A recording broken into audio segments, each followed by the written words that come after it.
Ikhwan dan akhwat, seorang pemimpin yang besar dan mulia, dia akan selalu berpikir tentang keselamatan umatnya dan juga memprediksi apa yang akan terjadi kira-kira di masa mendatang. Dalam hal ini adalah Nabi Muhammad SAW. Beliau adalah figur pemimpin yang tidak ada bandingnya, ya. Dan beliau memberikan informasi kepada kita tentang apa-apa yang akan terjadi di masa mendatang. Ini sebagai bentuk kasih sayang dan tingkat kepedulian yang luar biasa atas keselamatan umatnya di masa mendatang. Dalam hal ini saya ingin sampaikan ada 9 kekhawatiran Rasulullah SAW terhadap umatnya di akhir zaman. Dari 9 kekhawatiran ini, beliau sampaikan yang pertama adalah inna akhwafa ma akhafu alaikum asyirkul asghar.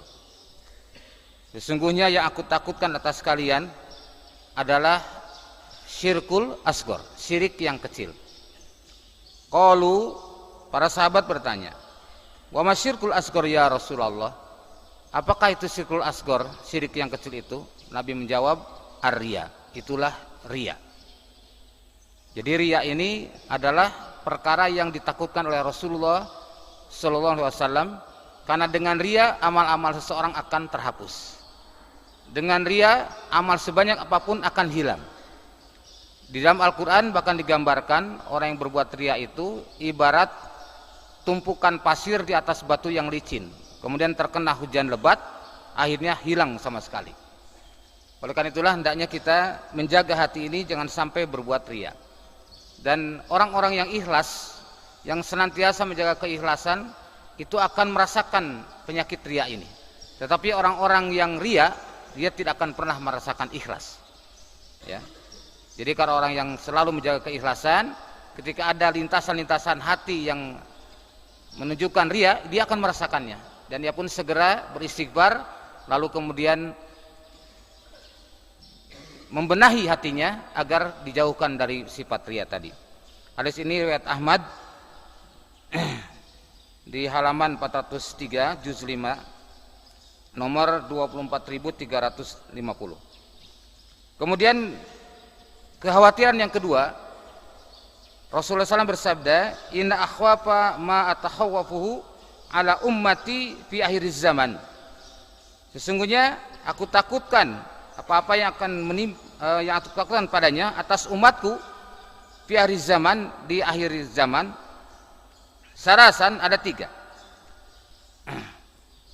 Pertama adalah imanan bin nujum, yaitu keyakinan atau keimanan kepada bintang, ya. Hari ini masih banyak umat Islam yang rajin melihat ramalan-ramalan bintang. Wa takdziban bil qadri, takdziban bil qadari, kemudian mendustakan takdir, ya. Juga ada sekarang, bahkan seringkali ketika kita bicara takdir, wah itu mah ramalan-ramalan orang-orang yang padahal dia belum pernah ke masa mendatang, atau misalkan dianggap takdir itu adalah sesuatu yang biasa saja, bukan perkara yang luar biasa. Kemudian wahai sultan dan kekejaman penguasa. Nah, ini juga termasuk yang dikhawatirkan oleh Rasulullah SAW. Kemudian yang ketiga, yang dikhawatirkan oleh beliau adalah ahli Quran yang menyimpang. Ini saya tidak bacakan hadisnya karena panjang, ya. Dalam silsilah al-hadits shahihah juz 8 halaman 208 nomor 3201 disebutkan bahwa akan muncul nanti seorang yang ahli Quran, dia peduli kepada Islam, tapi tiba-tiba di tengah perjalanan ia berbalik, ya, menyimpang dan bahkan menghalalkan darah kaum muslimin. Masya Allah, hari ini pun ada seperti itu.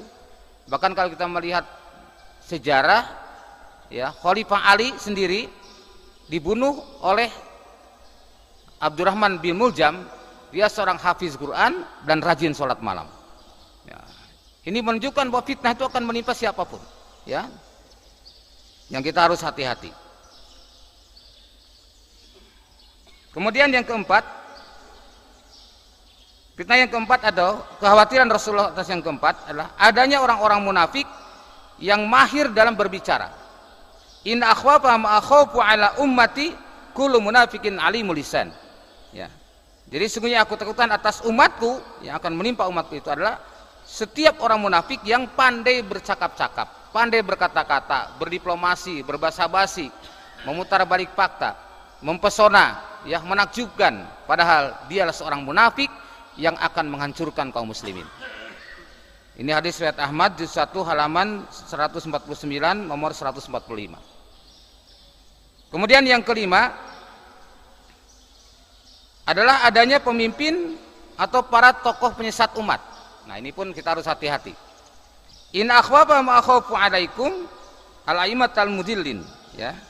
Yaitu yang aku takutkan atas kalian adalah para imam atau para pemimpin yang menyesatkan umat.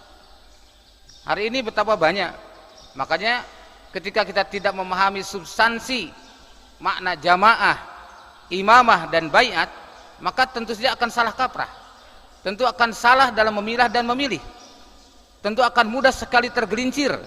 Betapa banyaknya seruan-seruan yang akan menjerumuskan kita, sehingga Rasulullah SAW bersabda akan muncul yaitu dakwah jahiliyah. Ya, wa man da'a bi dakwal jahiliyah bahwa min jisi' jahannam atau min jusai jahannam. Barang siapa yang menyeru dengan seruan jahiliyah, ia akan dilemparkan ke dalam jahannam. Di riwayat Bukhari dan Muslim juga disebutkan akan muncul du'atun ala abwabi jahannam. Akan muncul para penyeru, para dai, para mubalik, para penceramah, ya, yang menyeru kepada pintu-pintu jahannam atau menyeru di atas pintu jahannam. Nah, ini kita harus hati-hati. Maka para ikhwan hendaknya tidak boleh berhenti mengkaji tentang hakikat jamaah, imamah dan baiat. Supaya apa? Supaya kita tidak salah dalam memilah dan memilih. Supaya kita tidak gagal paham dalam memaknai masalah ini. Kalau gagal paham, bahayanya luar biasa. Dan Nabi telah memberikan isyarat tadi bahwa Rasul mengkhawatirkan akan menimpa umatnya, yaitu pada kalian, yaitu adalah al-imatul mudillin, yaitu imam yang menyesatkan. Para imam pakai aimah, maka menggunakan kalimat jama'. Ini hadis riwayat Ahmad juz 1 halaman 241 nomor 217 dan Tirmizi nomor 2229. Kemudian yang keenam yang juga khawatirkan oleh beliau adalah fitnah dari lapangnya dunia. Jadi yang dikhawatirkan oleh Rasulullah malah bukan kekurangan dunia, lapangnya dunia yang dikhawatirkan. Makanya ketika perang Uhud yang menjadi ujian bagi kaum muslimin adalah dunia. Ya. Sehingga umat Islam menjadi kalah padahal asalnya menang. Nabi bersabda, "La wallahi ma asy'alaikum ayuhan nas." Demi Allah, tidak yang aku takutkan atas kalian wahai manusia, illa ma yukhrijullahu lakum min zahratid dunya. Tapi yang dilakukan oleh Rasulullah, terbukanya Allah membuka kepada kalian kelapangan dunia. Nah, makanya wajar kalau Khalifah Umar, Amirul Mukminin Umar bin Khattab, ya, pernah ketika Farsi dan Romawi dalam pangkuannya, harta berlimpah ruah, ya, para sahabat bergembira, bersukaria dengan banyaknya harta, Umar bin Khattab malah menangis selaku khalifah karena takut akan tertimpa fitnah yang banyak.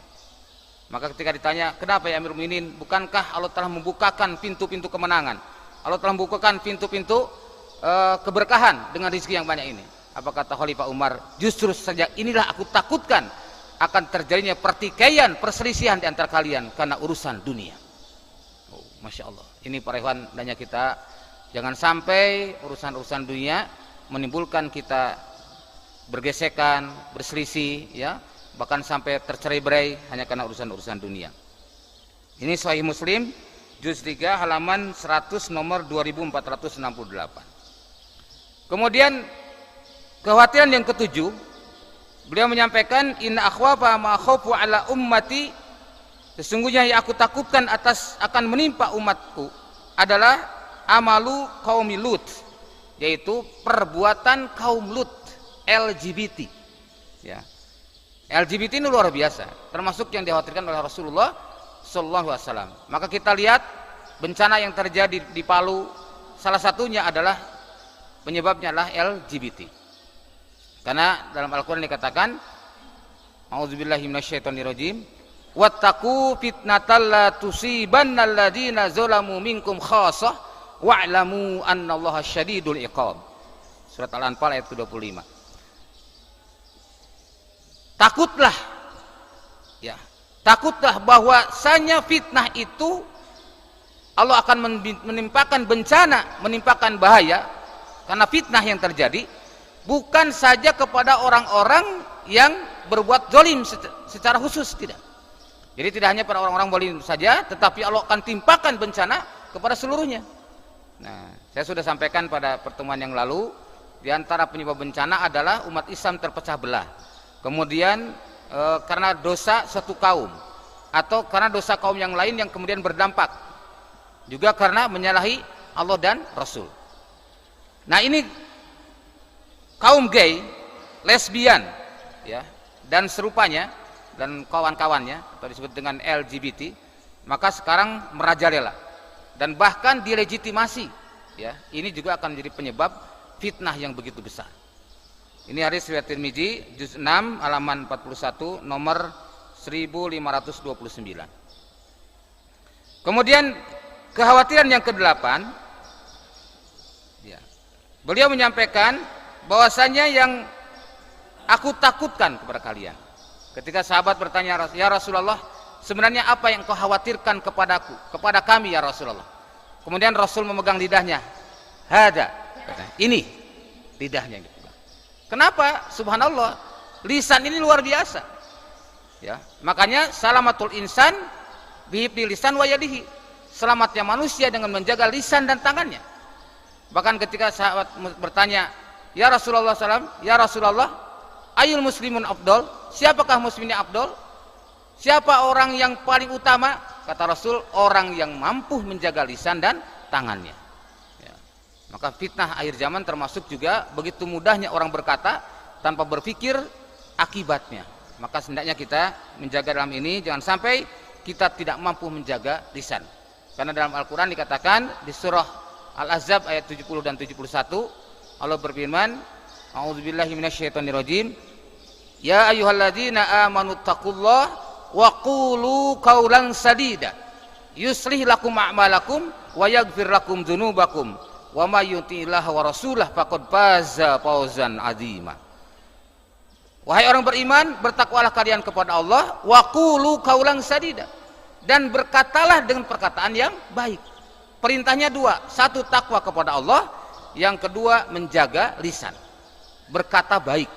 Maka dalam hadis kan, man kana yu'minu billahi wal yawmil akhir falyakul khairan aw liyasmut.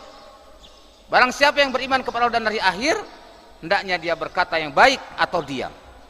Ya. Jadi kalau tidak bisa berkata-kata yang baik, berkata kalimat-kalimat yang baik, sebaiknya diam saja. Itu lebih selamat. Tetapi kalau kita melihat kemungkaran, melihat kemaksiatan, maka tidak boleh diam. Kalau kita diam dari kemaksiatan dan kemungkaran, kita masuk dalam kategori ad-dayus, ya. Orang dayus itu orang yang, kata Rasulullah, la yadkhulul jannah ad-dayus, tidak akan masuk surga orang yang dayus. Itu orang yang membiarkan kemaksiatan atau kemungkaran di tengah-tengahnya atau di depannya, dia tidak melakukan amar ma'ruf nahi mungkar. Nauzubillahi min dzalik. Maka hendaknya dalam ini kita menjaga lisan. Jadi takwa dan menjaga lisan ini akan memberikan atau mendapatkan balasan dari Allah dengan 3 hal. Pertama, yusli lakum a'malakum. Allah akan perbaiki amal-amal kalian. Ya, diperbaiki amal-amal kita sehingga kita menjadi lebih baik dari sebelumnya. Wa yaghfir lakum dzunubakum. Yang kedua, Allah akan ampuni dosa-dosa kalian. Nah, yang ketiga, wa may yuti'illah wa rasulah faqad faza fawzan 'azima. Barang siapa yang taat kepada Allah dan Rasulnya, faqad faza fawzan 'azima, maka sungguh dia mendapatkan keberuntungan yang besar. Jadi 2 perintah, 3 balasan. Perintahnya bertakwa kepada Allah dan menjaga lisan. Balasannya adalah dibersihkan atau diperbaiki amal. Yang kedua, diampuni dosa dan diberikan keberuntungan yang besar. Yang terakhir, kekhawatiran yang ke-9, Ini maksudnya bukan terakhir. Kalimat maksud saya terakhir dari catatan saya, ya. Mungkin ada atau banyak sekali hadis yang belum terdeteksi atau belum kita dapatkan, padahal masih banyak tentang fitnah-fitnah akhir zaman, termasuk juga yang dikhawatirkan oleh Rasulullah sallallahu alaihi wasallam ini. Nah, yang kesembilan adalah tentang fitnah wanita. Nabi bersabda, "Ma taraktu ba'di fitnatan ad-darra 'ala rijali minan nisa." Ya. Jadi tidak aku tinggalkan sudahku fitnah yang lebih membahayakan atas kaum laki-laki adalah kaum perempuan. Artinya yang fitnah yang paling membahayakan bagi kaum muslimin adalah dari kaum wanita. Jadi masya Allah, ini apa yang disampaikan oleh Rasulullah SAW itu, bahwa apabila seorang wanita dia kemudian berdandan, lalu kemudian memakai minyak wangi, memakai parfum, sampai tercium parfumnya, ya, oleh laki-laki dan laki itu tergoda dengannya, maka wanita tersebut masuk dalam kategori sebagai wanita pezina. Masya Allah. Artinya memang perbuatan wanita pezina yang demikian, ya. Jadi jangan sampai kalau muslimat mau pakai parfum, jangan sampai yang menonjol atau menyengat harumnya sehingga bisa mengganggu kaum lawan jenis, ya. Para ikhwan, inilah yang dapat saya sampaikan pada kesempatan pagi ini. Jadi ingat 9 tadi. Yang pertama tadi apa? Satu adalah ria, ya. Ria ini bahaya sekali. Kemudian yang kedua adalah kepercayaan kepada dukun, yaitu kepercayaan pada bintang-bintang tadi. Kemudian mendustakan takdir, ya, dan kezaliman atau kekejaman penguasa. Lalu kemudian ahli Quran yang menyimpang. Lalu adanya orang-orang munafik yang mahir dalam berbicara, yang mempesona, menakjubkan tapi membahayakan. Kemudian adanya pemimpin atau para penyesat umat. Kemudian yang keenam adalah terbukanya fitnah dengan kelapangan dunia, ya, kelapangan harta. Yang ketujuh adalah adanya LGBT, ya, atau gay, lesbian dan yang lainnya, yang pendukungnya. Kemudian muslim yang tidak bisa menjaga lisannya, ini termasuk yang dikhawatirkan oleh Rasulullah sallallahu alaihi wasallam. Dan yang kesembilan adalah fitnah wanita. Maka hendaknya ingat sabda Rasulullah SAW, ad-dunya mataun wa khairu mata'iha al-mar'atus salihah. Dunia inilah perhiasan, dan perhiasan yang paling baik, yang paling indah, yang paling menimbulkan kesejukan dan kebahagiaan adalah istri yang solihah. Maka ibu-ibu hendaknya, ibu-ibu yang sudah jadi ibu-ibu, ya, hendaknya jadi istri yang solihah. Yang belum jadi ibu-ibu mempersiapkan diri menjadi istri-istri yang solihah. Demikian yang dapat saya sampaikan, mudah-mudahan ada manfaatnya. Mohon maaf bila ada yang kurang berkenan. Wa'alaikum billahi bisabil haq. Subhanakallahumma wa bihamdik, asyhadu an la ilaha illa anta astaghfiruka wa atubu ilaik. Walhamdulillahirabbil alamin. Wassalamualaikum warahmatullahi wabarakatuh.